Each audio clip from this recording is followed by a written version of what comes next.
Welcome to the Better Everyday podcast, where we're unlocking our best self one episode at a time. My name is Grace Garcia, and this is my wonderful husband, David Garcia. Hey. So we put out an episode where we definitely have noticed the most feedback. It was the most popular episode by far, which is the marriage one, which if you haven't seen it, highly recommend you to check it out. I don't know if we have a lot of married people watching the podcast, or maybe just our vulnerability that people really liked, but it's exciting knowing that you guys are hearing us, knowing that you're taking an hour or more than an hour out of your week to listen to us. We don't take that lightly, so thank you. But that kind of made me think about this next topic that I wanted to bring up, because I do think for a marriage to be successful, for a marriage, I guess, to fulfill its purpose, there needs to be defined, or at least know your role as a man and know your role as a woman. This might be taboo nowadays, but I genuinely believe God made us completely two different people. Men and women aren't the same. Our value is the same. We are loved the exact same way. We're both the exact importance, exact value. Like, that doesn't change. But what changes is our thought process, even how I said our role in our marriage.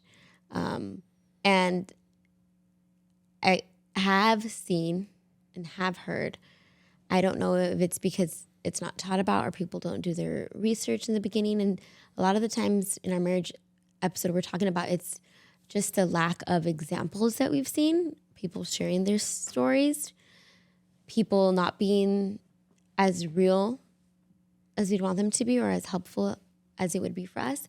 And so I kind of want to start with you of, did you know your role as a man into marriage? Maybe you knew it and you didn't know how to get there.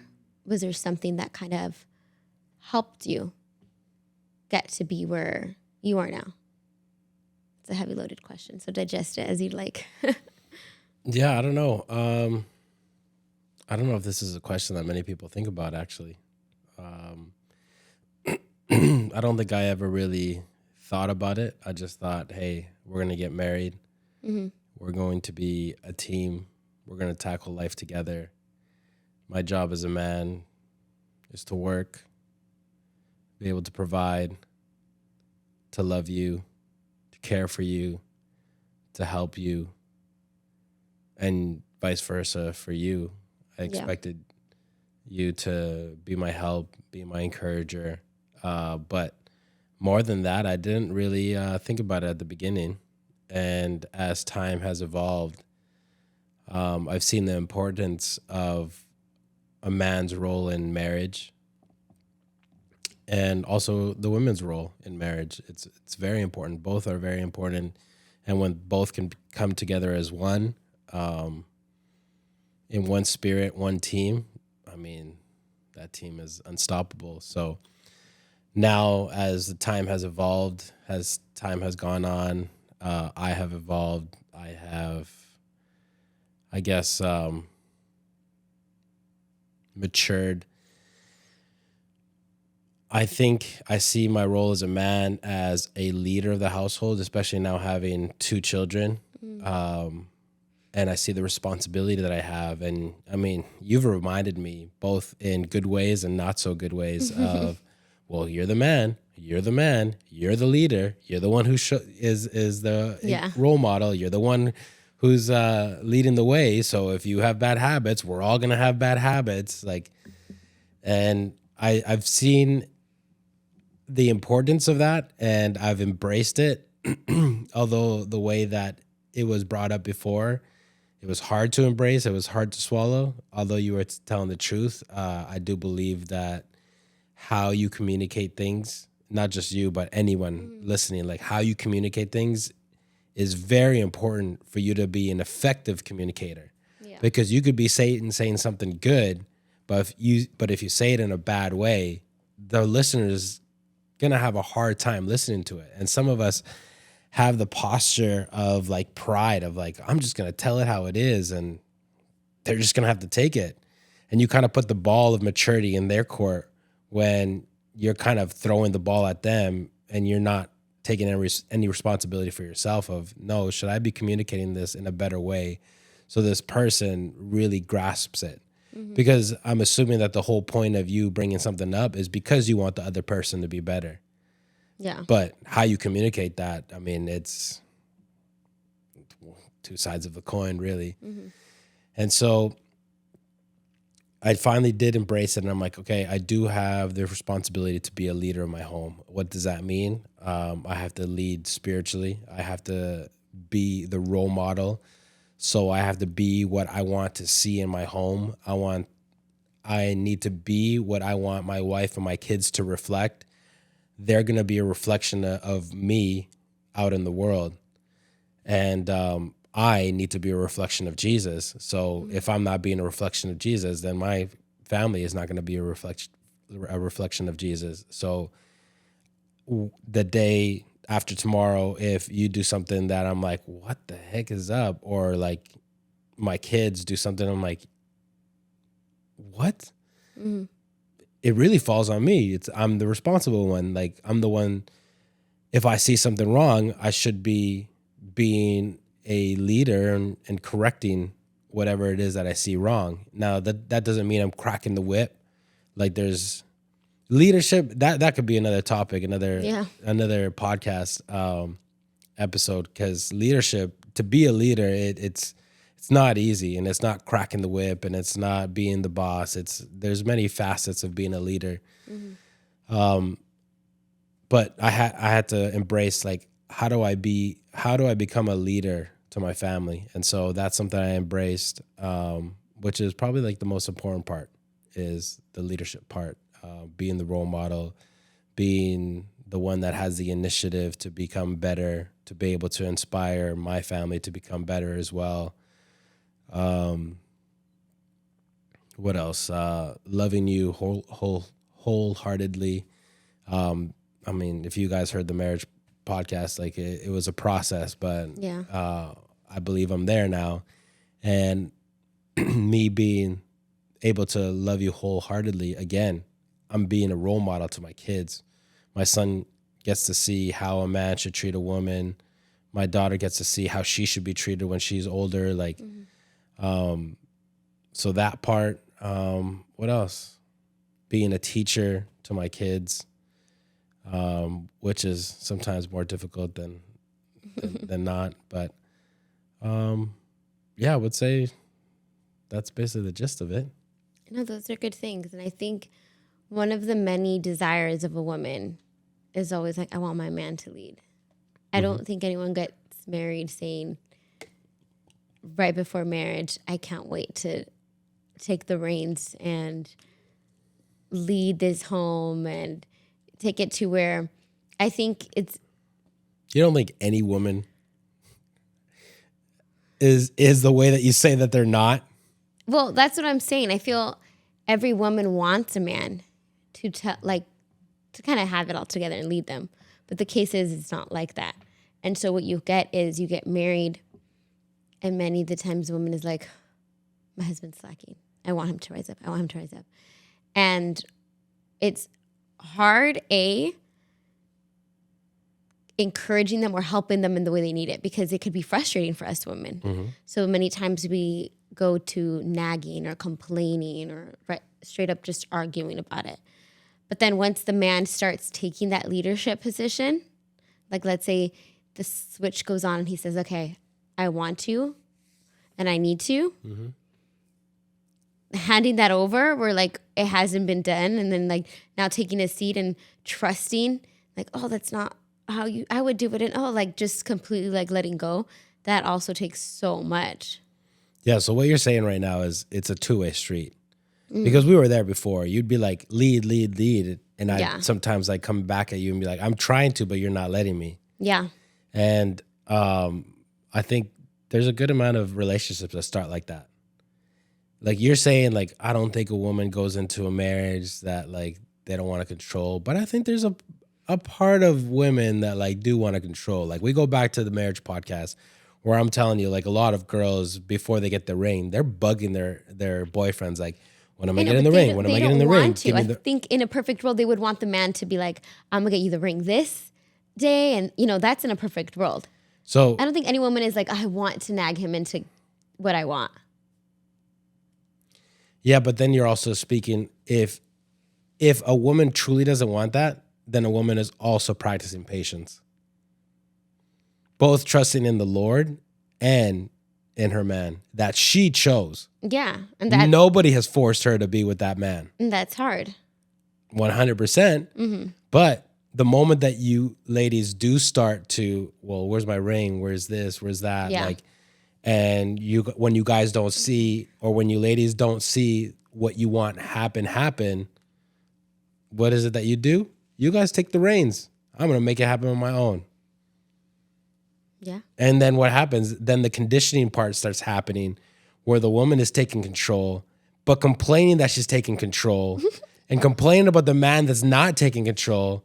And then the man hears this and tries.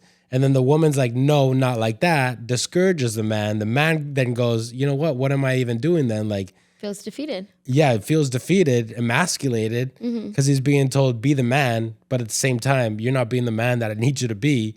Just like, why am I even trying? Like, yeah, forget it. But I think that's a cycle that many marriages go through, because it's in a woman's nature to want to help. Like, it's in our nature to, okay, we see a need, like, let's step in. But then when the man is not, like how you said, fulfilling that need, we're just taking over. Okay, it's just easier for us. But then we're like, wait, we're not meant to take over. So then we nag about it, and then it's just Okay. You started this episode trying to make it about a man's role. And a woman's role, I said. Okay. Yeah. All right. Well, here's the question worth $1 million. What does submission look like in a woman? I think it's trusting. First answer, should a woman submit to a man? Yes. Okay, elaborate. Okay, I was like, but I'm just kidding. Well, in a perfect world, a woman should be thinking the process of who she wants to marry, not just marry willy-nilly, right? It's not like, oh, he's handsome. Okay, why do you, sorry that I'm interrupting you, but that's okay. Why do you say in a perfect world, as in like most people don't live in this perfect world? Because you started off with, in a perfect world, a woman should be thinking about who she's marrying, and like contrary to that, you're basically saying women don't really think about who they want to marry. They just want to marry whoever and then deal with the consequences after. I'm saying like this is how it should be. Okay. And so some people do it how it should be, others don't. Okay. So I don't know if I'm saying that right. Like that's what I meant. Mm-hmm. So someone looking for a man should be being like strategic about it. Is this a man of God? Mm-hmm. Is this a man with morals? Is this a family man? Like going down, I don't want to say list because that sounds very like vain, but at least the main things that matter. Mm-hmm. And so if that is the man that you are dating, if that's the man that you said yes to marriage and planning this life together, then he is already submitting to the Lord. And so when he is submitting to the Lord, that's when it's our role to submit to the husband because God is guiding him. But sometimes the man could be Christian. He doesn't have to be a bad man.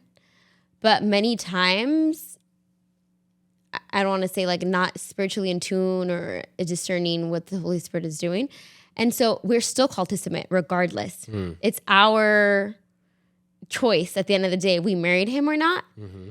And so the work is going to be harder for us if we lacked properly choosing and properly, I guess, making the correct decision.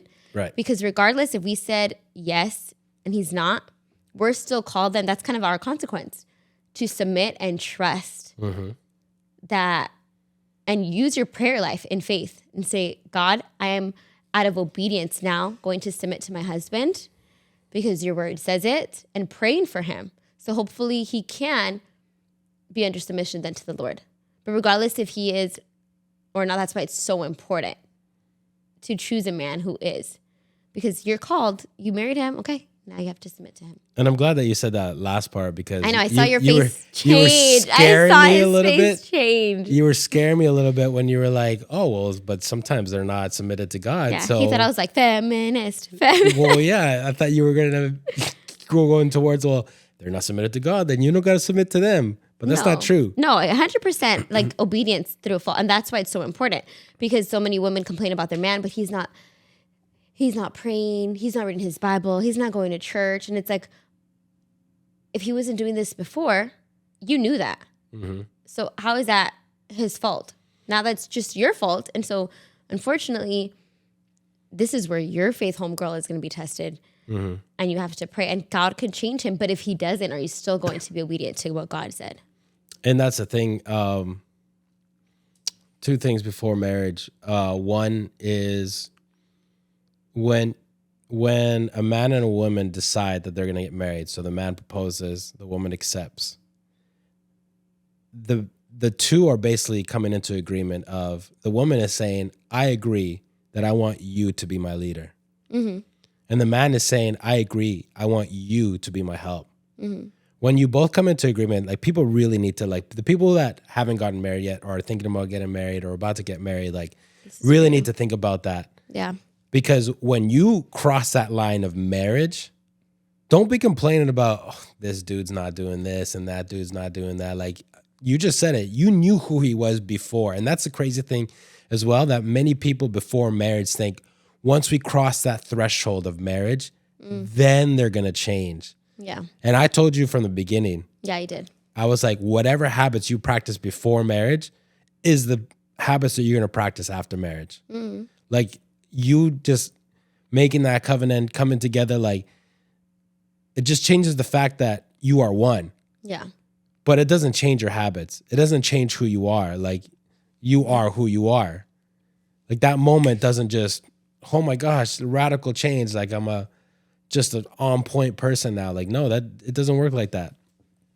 And so we can't cross that threshold and be like, oh my gosh, this is not who I wanted to marry. You're not being who I need you to be. Mm-hmm. Or in a man's sense, usually the complaint is, this girl is just nagging me.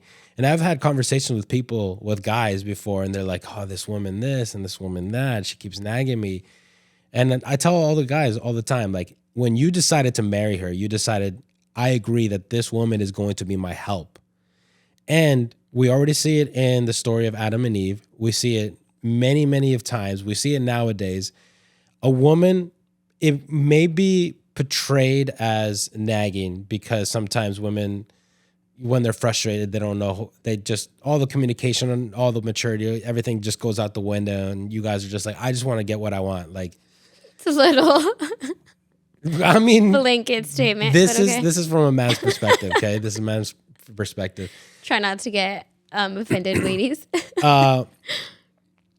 But I'm just like, okay, read between the lines though, because the relationship has gone to a point where, okay, she's frustrated, you're frustrated. Like, now you guys are just speaking out of frustration. If you really want this relationship to work, if you really want the situation to work out, read between the lines. Yeah. Because that's the only thing that you could do. Because even if you guys try to have a conversation, there's probably emotions already twisted up in there, and anything can make the fireworks go off, right?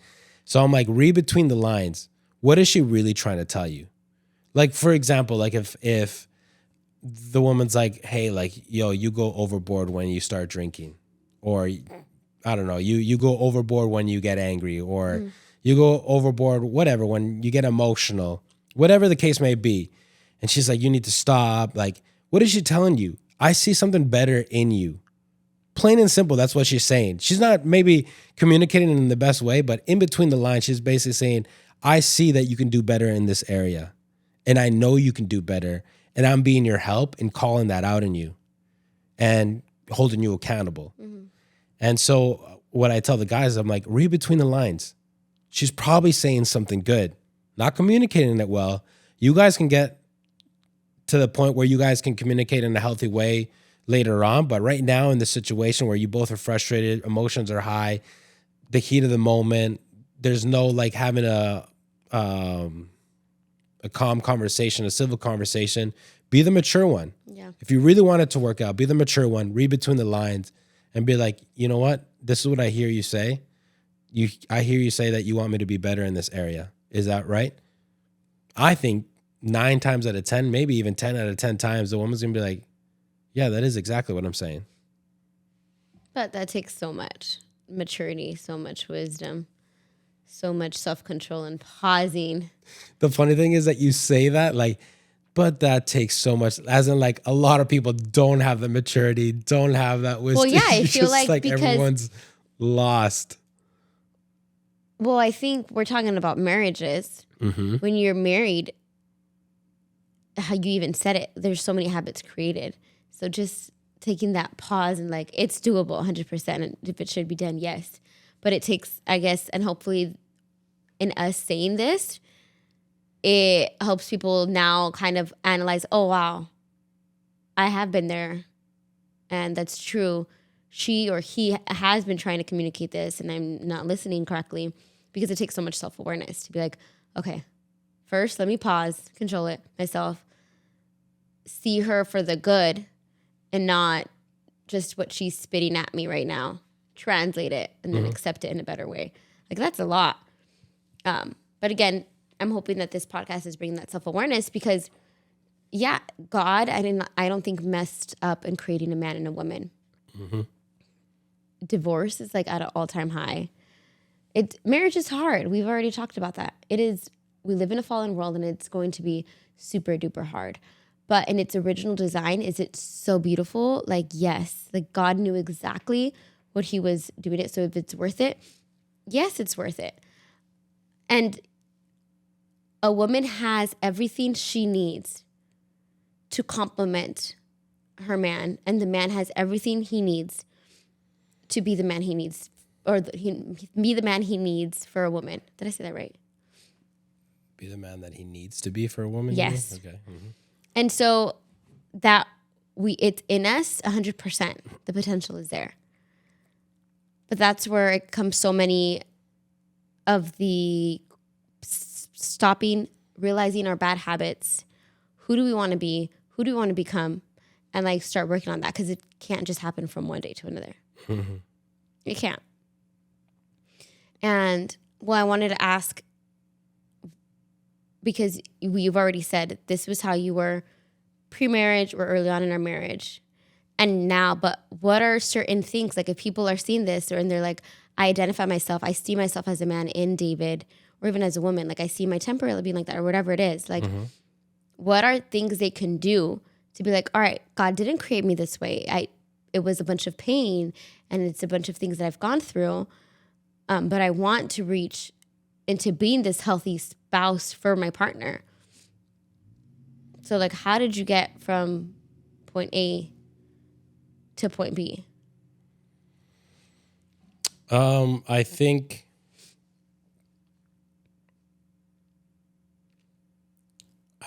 what you have to think about first is, what is it that you really want? Your why is always going to be your drive. Mm-hmm. So if your why is, I want to be a healthy person, then let that be your motivation. Yeah. If your why is, I don't want to just be a healthy person, but I want to have a healthy marriage, let that be your motivation. Like, some of us have to get to a point of desperation for change to happen. I'm sneezing so much. Excuse me. Some of us need to get to a point of desperation. Some of us have to hit rock bottom for us to get so frustrated that like something needs to change. And it's sad that we have to get to that point, but it's at that point where you're backed up against the wall and you're like, okay, something's got to change. Like there's nowhere else to go. Yeah. I'm lost. And so you start, okay, what do I have to do? And the saying goes, you can't do the same thing over and over again expecting different results. Mm. So you finally realize something has to change. And most of the time, it's you that has to change. And it takes us a while to get to that point of there needs to be change in me. Because the first point is always usually point the finger at somebody else. They need to change.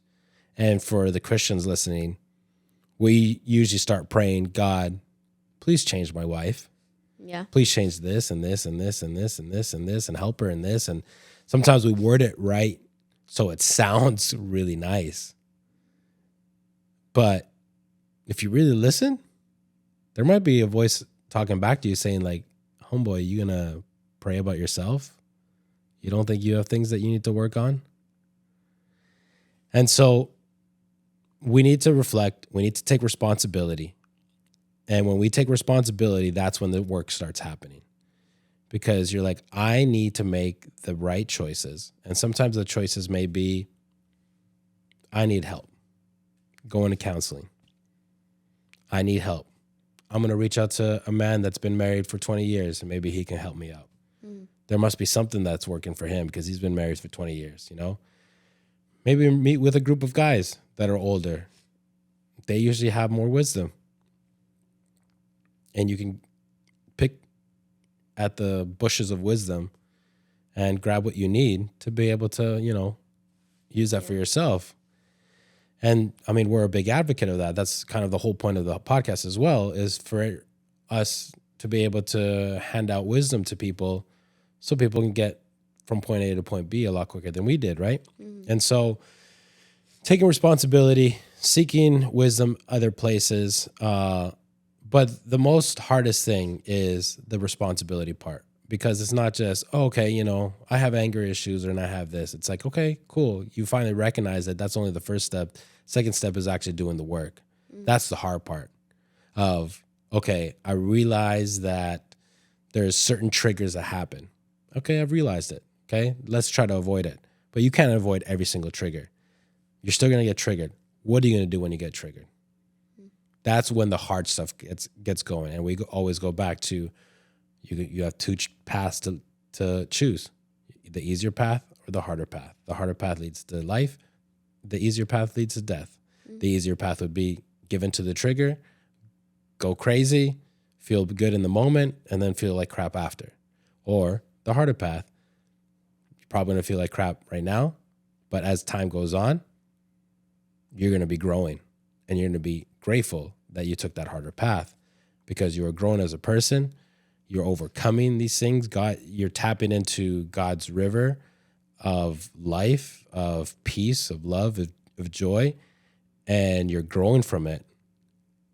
And as you're growing, you're leveling up. Your strength is growing. Your faith is growing. Your love is growing. And there's less and less things that you're starting to see, like, that are starting to affect you. And you're like, oh, like, you get to visibly almost like see the maturity that's happening in you. And so that would probably be my biggest piece of advice. Take responsibility and do the work.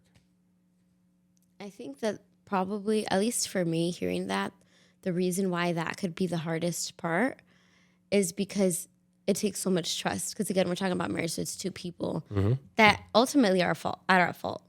It's never all one person. And so when you have decided to take that responsibility of, okay, I play an important role and I have a huge, I guess, like, I'm making this harder for me, harder for my spouse. I'm doing the one that's hurting or whatever it is.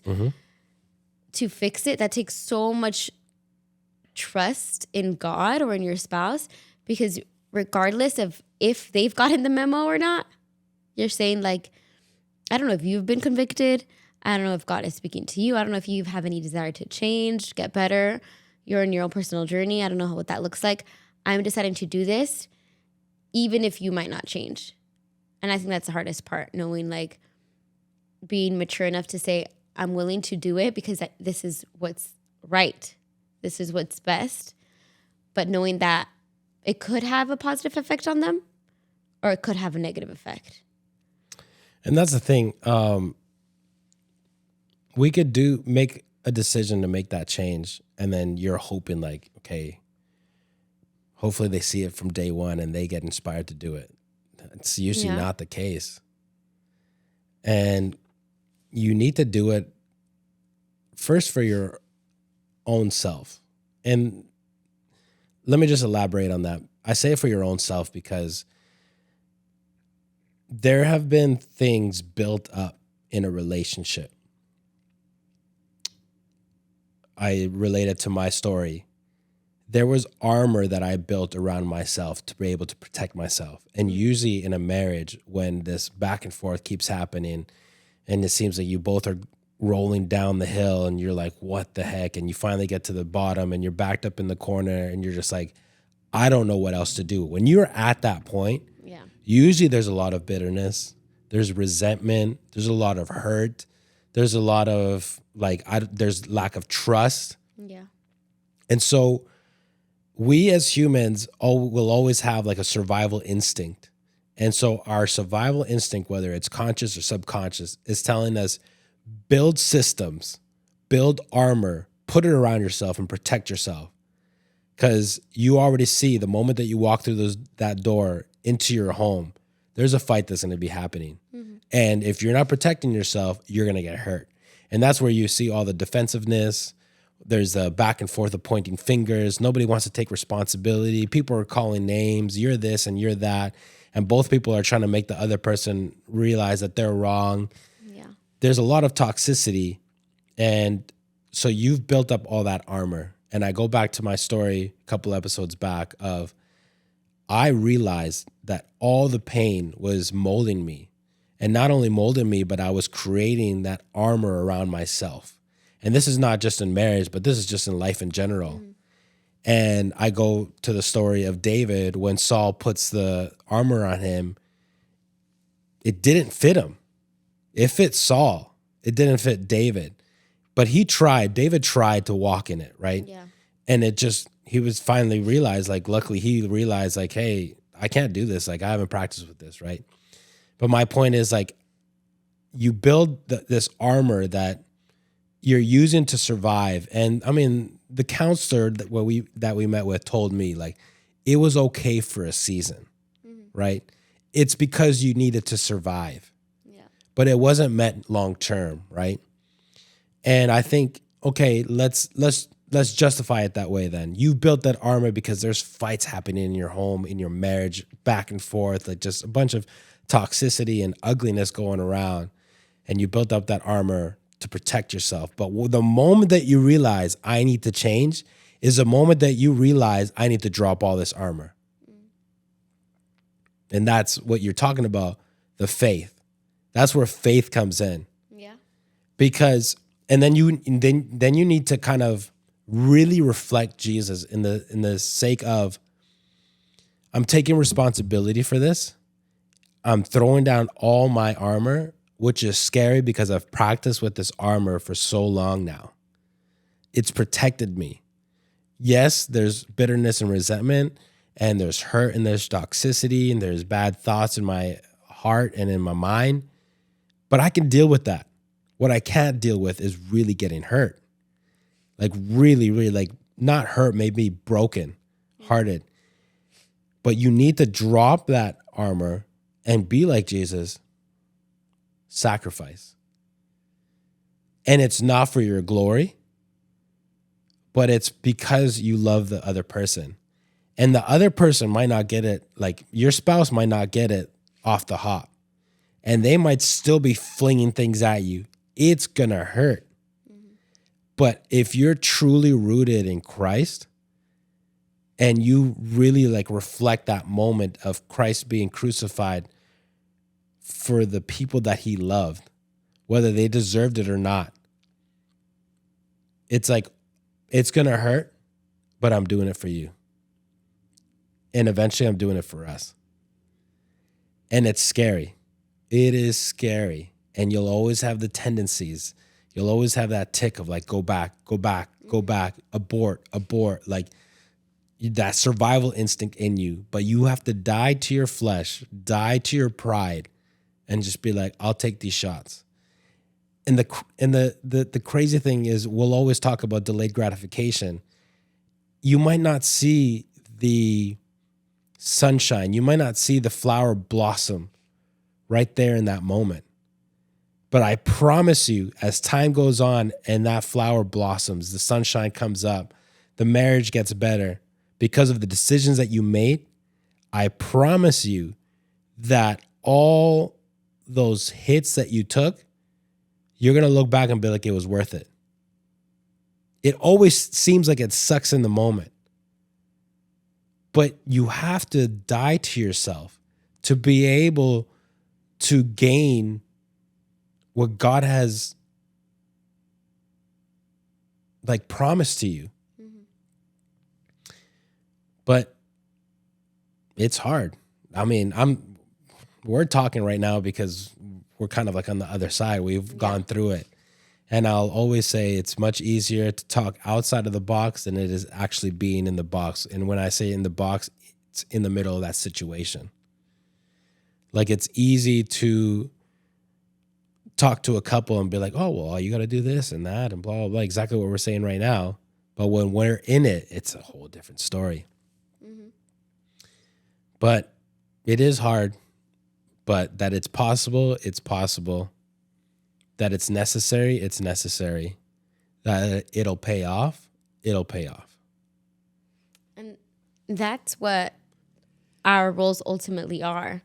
Like in the Bible, it says, husband, love your wife, how Jesus loved the church. And what you just said is exactly what Jesus did. It's to the point of unconditional love. It's sacrificed. Even if right now it doesn't benefit me, I'm going to give it all. And then, but the other side of that is, wives, love your spouse, right? Serve your spouse just like the church to Jesus. Like we are the church. And the church, again, in a perfect role is we are sharing the good news. And I feel like, I mean, we're already known to talk a lot, like women, right? They're like, oh, they talk a lot. But now it's, they're just nagging. They're just complaining. Mm-hmm. It makes me think of the church. Like when Jesus already did the sacrifice and the church is said to go spread the good news, right? And now we're ambassadors saying, look what Jesus has done for us. And we're his hands and feet. We're serving in many ways that we can. I think we're good at the serving part. Mm-hmm. We're good at like, you know, the typical wife, like let me cook and clean and all that stuff. But then when it's sharing the good news of what our spouses do for us, that's where even on social media, you just see women bashing their husbands. Oh, he can't take out the trash. The laundry basket is there and his clothes right next to it. And it's like putting our spouses down. Yeah.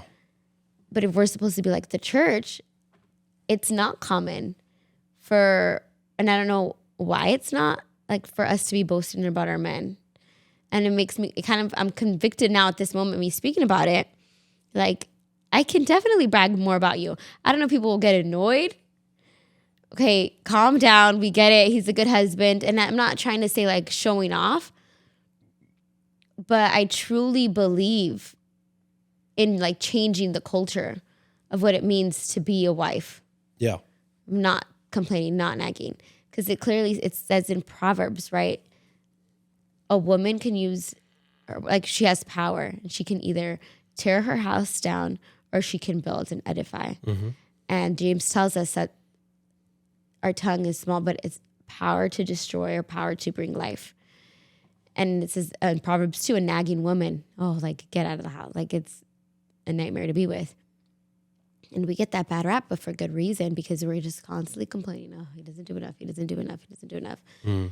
And that's not our role. Our role is to lift you guys up. It's to serve you like the church loves God. It's to be submissive and trust your leadership. Again, easier said than done. 100%. Yeah, and I think communication is very key. And that's kind of cliche because everybody always says like in marriage, the most important thing is communication. But what I'm talking about is, so our counselor gave us an example one time. I don't know if you remember, but she said, I'm a person, this is the counselor talking. I'm a person that I don't like to be told what to do. I'm kind of like prideful in that sense. Like, I don't like to be told what to do. Yeah. And so she told us the story where she got home one day and her husband asked her, like, hey, did you park in the parkade that you always park at? Did you park in the Parkade is parking structure. Okay, a parking structure, sorry. In the basement where you always park? She said, yeah. And all he said was, I forbid you from parking there again. And she went off. And they had this huge fight. They went back and forth. And then they finally calmed down. And he finally explained himself where he goes, the reason why I don't want you to park there is because I just saw in the news that somebody got robbed at gunpoint in that parking structure in the basement floor. And she went, oh, I get it. Like, you're protecting me, right? You're not just trying to tell me what to do. And we've had this debate before, but I just thought, it'd be for the audience to listen, because we could debate about this because I ask, who is the one responsible for the communication, right? Because he told her something, which he already knew she doesn't like to be told what to do. But he told her, I forbid you from parking there again. So he's already going contrary to what he knows to be effective communication with his wife. At the same time, she goes off. So she is not curious. She does not ask any questions of why. She just goes off. She is furious, not curious. And so the debate is, does he have more responsibility to first off communicate well so she doesn't go off? Or is it her responsibility also to her not to be furious, but to be curious and ask, hey, why are you saying that? Well, or maybe saying it a different way. Like, I don't like the way that you're saying that. But why are you saying that? Like, let me understand. Before I just go off on you, like, let me understand why you're saying that. And, we've had that debate. But my whole point of bringing that up is communication is very, very key.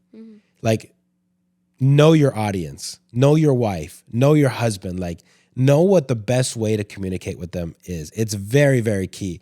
And the problem is that many people go, well, I am who I am, and I communicate how I communicate. They just got to deal with it. It's like, no. Again, you both came into agreement, into a covenant. Both are going to be married. That means that you are both going to work together, which means that you are both going to understand each other. And so you do have the responsibility of, I need to take your feelings into consideration. I need to take your personality into consideration. And when I take those things into consideration, that is how I'm going to communicate. I need to be able to communicate to you well, so I'm not pressing all the wrong buttons. And I'm like, okay, what is the best way to communicate? In this example, if you're the counselor and I'm the husband, what is the best way for me to communicate? Hey, I don't want you to park where you've been parking because I want you to be safe. Maybe it's just that. Hey, do you park where you park? Yes. Okay. Well, I don't want you to park there anymore because I just saw in the news that this is happening and I don't want this to happen to you. I really care about you. And you have a big piece of my heart. And if something happens to you, something happens to me, and that would break me. I think right then and there is no problem that happens. Yeah. But also on the other hand, okay, maybe he slips up, because we can't expect people to be perfect either. Maybe he slips up and then we put the ball in the ladies' court. And so she should have asked the question. Why? She should have slowed her roll, because on the other side, somebody might justify themselves. Well, there you go. He communicated wrong, so that gives me the ability to go off on them. Yeah. It's like, no, it doesn't. You both have the responsibility to be mature and to communicate well. So when I say communication is very important, I believe that part especially is very important. Knowing your audience and being able to be curious and not furious. No, those are good points. And I think in a marriage, it would be very easy to say, oh, and obviously he's going to cater to her needs because he loves her, and vice versa. But unfortunately, what happens is, how we said, so many bad habits accumulate that we get hurt, we get defensive. So now we're just speaking out of our our defensiveness. Mm-hmm. And it takes someone to be self-aware and say, I am loved. This person loves. That was like what my whole thing was. And I talked about it in the marriage podcast. My problem was I was now getting defensive and not really listening to you. Mm-hmm. I wasn't being curious because the tone of voice, what you were saying to me, automatically like hurt me. And so I would just kind of give it to you back.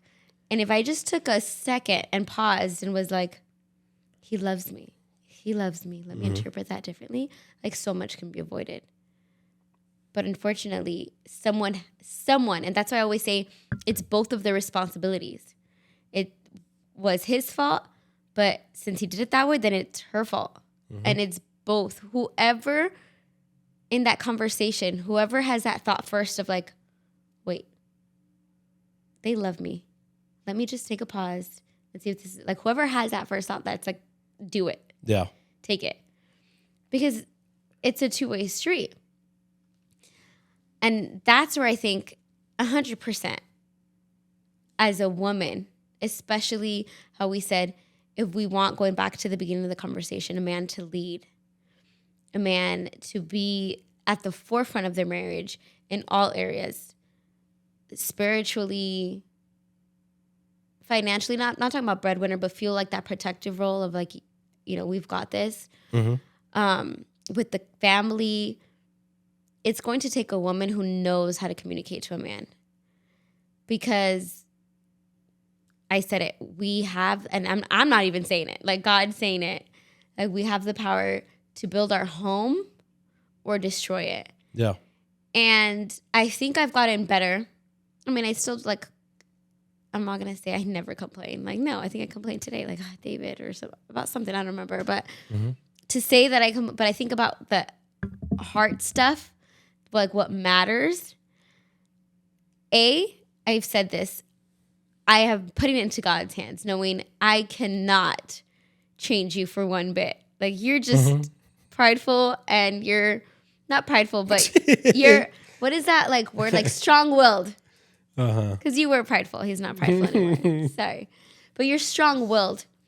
That there's no way, and you have a mind of your own. Like there's no way I'm going to go in there and just be like, oh, just change you. Yeah. And I wouldn't want that because then that wouldn't make you a wise, smart man who has like a backbone. But that's something that I definitely had to learn. And one of the books that I loved is Captivating. I love that book. I always say like I want like women to read it, and we tried, and we'll go back to it. But Captivating, it's the guy who wrote Wild at Heart, and he co-writes with his wife. So it's both of them talking about the role of a woman, and I love that book. But it talks about 3 different types of women in there. One that can be a demanding woman, and we've all been there and done that. Just demand, demand, demand. Then it talks about a desolate woman, where you've demanded so much, and that's where they say, like, if a woman never complains to you anymore, like she's given up. She no longer cares. And a desolate woman, you won't hear her say what she doesn't like, what she does like, but that means she's checked out. She's just given hope. Yeah. And so she's living life. This is how it is. This is how it'll always be. And the third one is the most powerful one, and it's the arousing woman. And I think in a Christian background, I don't know how many of you can relate, but we don't really hear of that kind of woman, of what it looks like to use everything God has given us, our femininity, to arouse the man to be the potential. I'm not saying like a physical arousing, like just in the sex way, but I'm saying arousing him of like his emotions, his feelings back of like, wow, I can do this. I want to do this. Yeah. I want to conquer. And that takes, again, everything that God has made us to be, but it takes us to pause. It takes us to take that step and be like, all right, because we haven't been practicing in that. Like we're not taught to activate in that. We're taught how to seduce, but look what Delilah did with Samson. That also leads to destruction if you're going about it the wrong way. And so I think people are so afraid to teach women that because it's like, oh, no, seduction is bad. Seduction's bad. Seduction's bad. That we're not taught how to do it, especially as wives. Because Ruth did it. She needed to get married. And what did she do to Boaz? She uncovered his feet. She laid there in the middle of the night, like saying, she basically proposed to him. Like, I need you to marry me. Like, I need a kinsman redeemer. And people say, like, I've read commentaries that say, oh, no, it's a ceremony that they did back then. That sounds seduction. Like, whether it was or not. Yeah. Because in a context of where honor and dishonor is so important, if he easily said, no, I don't want to do that, another man wouldn't have taken her. That's it. She just dishonored herself. Mm-hmm. Like, she's putting everything on the line. And even Noemi, her mother-in-law, knew what she was doing. She said, put on your best fragrance, like change, like that old lady knew, like, okay, I've been there, like, do what you know, like, just spice yourself up a little bit and go. I 100% don't believe anything sexual happened. Like, the Bible doesn't even hint at that, but it's a perfect example of what a woman can do. Same thing with Esther. Yeah, making a feast for the king who can easily kill her because she entered without permission into his chamber. And she knew, like, I have to, like, kind of want him to give me that request. And so she didn't do one feast. She invited him back to a second feast. And so it's a shame that we're not taught to use that because we as women have so much power, but we do it in just such a demeaning way for a man where we, how you said, emasculate him, where he's like, he either doesn't care anymore or he feels like, I can't. Like, I've tried and you, like, nothing I do is good enough for you. Yeah. And so they give up. That's why I feel the role of a woman is so important. I don't know what you think about. Yeah, I think everything that you've said is definitely spot on. The being an arousing wife. I think it's not like you said, it's not just arousing the sexual part of it, but it's arousing the man that is a conqueror, the man that wants to go out and do something for his family, the one that arouses like that passion, that fire in a man. Like, it's definitely important in a man. I think we always go back to a man receives love through respect. Mm-hmm. And that's part of it is like you said it before, like a woman boasting about her man, like, I have the greatest man. Like, I think let's be honest, nowadays, how many wives really boast about their men? Like, if we took a survey of, hey, men, in the last, like, 2 weeks, how many times has your wife said that she's proud of you or that she said something nice to you about you in front of other people? Like, yeah, I think the numbers might be low. And so if, I don't know, I hope this isn't wrong to say, but, like, if the ladies can start stepping that part up, like, no, I agree. You'll see a difference in your man, like, especially if he hasn't gotten it in a while. Like, try it and see his face and be like, first he might just be like, yo, what the heck? Like, that's weird. Like, they might not respond well, but once they see, especially if it's genuine, once they see it's genuine, they're like, you'll see them start puffing out their chest a little bit. And little by little, you'll start seeing a different man, like, come out every single day. The other thing is, I'm going to be completely honest. Usually when change happens, it's when it's the most effective. When change happens and it goes on for a while, there's always a chance of things to become common. Yeah. And so you as a couple, we as a couple, always have to be mindful of that. How can we continue keeping this fire going? Because, again, when you first make the change, like, let's say, like, you haven't given me a compliment for a year and all of a sudden you're like, okay, I need to start making this change. I'm going to start giving them compliments. And I'm like, what the heck? Like, it's really like, wow, like, this is awesome. You see me start puffing out my chest. I start having more initiative. I start doing all these things. I start changing. But after 6 months, you see me start, like, maybe I'm still puffing on my chest, but it's become common to both of you, to both of us.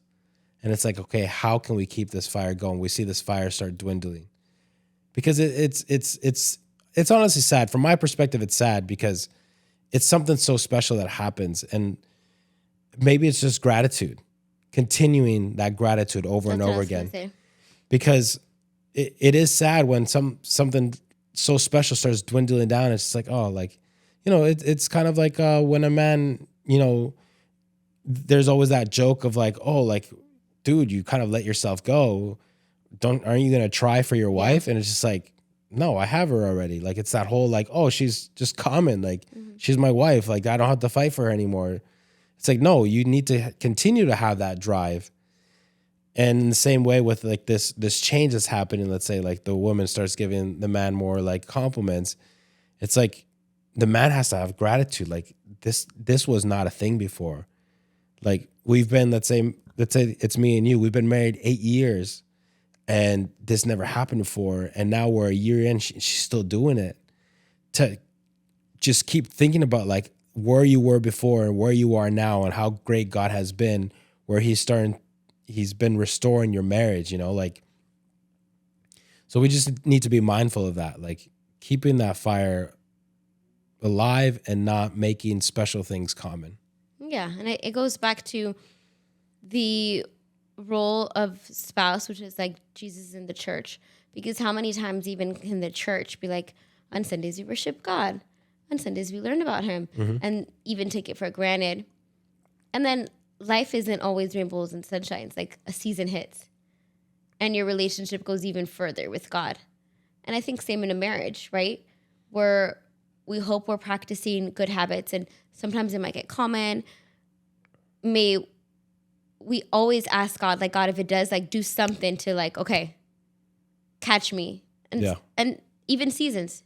I've seen, like, maybe sometimes they get sick or hit a financial spot, and that's kind of like what needed to, okay, we just took that for granted. Let's get back on it. Because life hits. Or having people, again, we've talked about community being so important around you, so that if hopefully they're practicing it, and so you see it in them, and it's like, oh, it's something I have to do, or they feel confident in calling you out.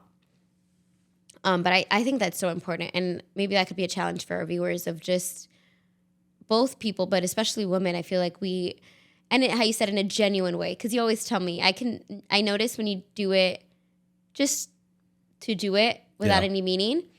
And now in a time of social media, like everyone's posting their highlights.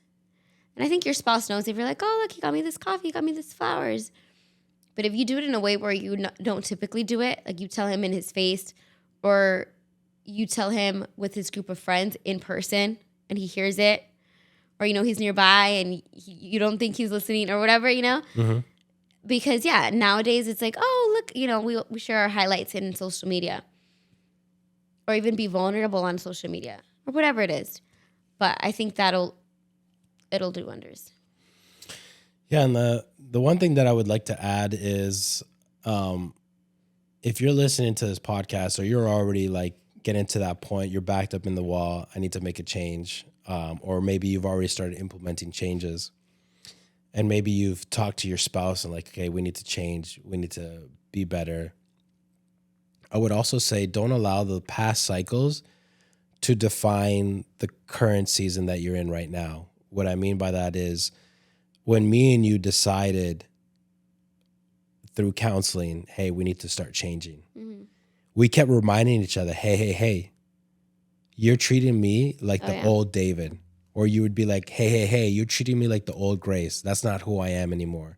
Yeah. It was like almost like identity that we were speaking to each other, or reminding each other like, hey, I'm Grace in a new light. I'm David in a new light. Give me an opportunity. And so I would just encourage any listener, give your spouse the opportunity to make the changes. Don't continue to put that definition of his past on his present situation, and vice versa for a man to a woman.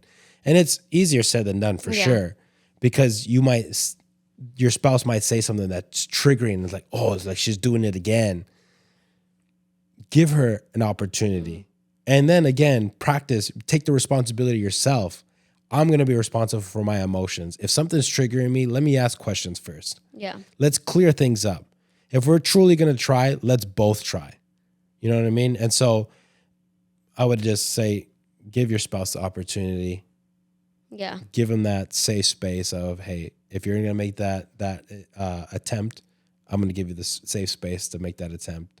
Yeah. And just for what that might look like an example, I'm trying to think, for example, if I said, if you gave me $100 and past me would have just blown it, but you're trying to, let's say in our marriage, maybe this is something that I suck at, right? And I'm like, no, you have to trust me. I want to get better. I've been listening to wealth videos, whatever. And then so you do it and you're like, Grace, don't blow it. I already know you're a spender. And I'm like, wait, that's past Grace. And I say, this is new Grace. Yeah. Like, give me a chance. Like, that's what we mean. Like, just because it's true. Then he'd be like, okay, you're right. I'm sorry. Kind of saying, I labeled you and I see you and I want to give you that freedom. Yeah. To practice in your own identity. And I remember us doing like that a lot. Like, okay. Or even me saying, David, you're acting a little like old David. And you're like, oh, you're right, I am. I'm sorry. Like, just keeping each other accountable of like, hey, that's not you anymore. Yeah. Like, I know you've already changed. You showed me you can. That's past you. Like, leave it. But yeah, I think marriage is something I personally am passionate about talking about. I don't know if my husband is. I don't think he's he's getting there. But even in the question of like, what is a man's role and a woman's role, there's so much more to unpack there. I think we just hit the top of that surface. And so like we've always said, I don't think you guys believe us, or maybe you do, and you're like, oh, you'll eventually talk about it. But any topic of curiosity, stories that you've had, and we do not stand on this podcast. I hope you know, like, what everything just David and Grace knows. Like, we value ourselves, and the reason why we get better is because it's a mix of things. It's people we've spoken to, books we've read, the Bible that we read, podcasts, like. It's not just pure, no, this is just from me or this is just from him. And that's the beauty of getting better every day. That's how you get better every day. It's not on your own strength. And so I hope you guys got something out of this. I want to do more of these marriage videos. But if you have a specific topic, please let us know in the comments. Please interact with the videos, likes, share it with people. It all does make a difference. And so thank you. I'm always humbled when you guys reach out to us. And until next time, bye. See you guys.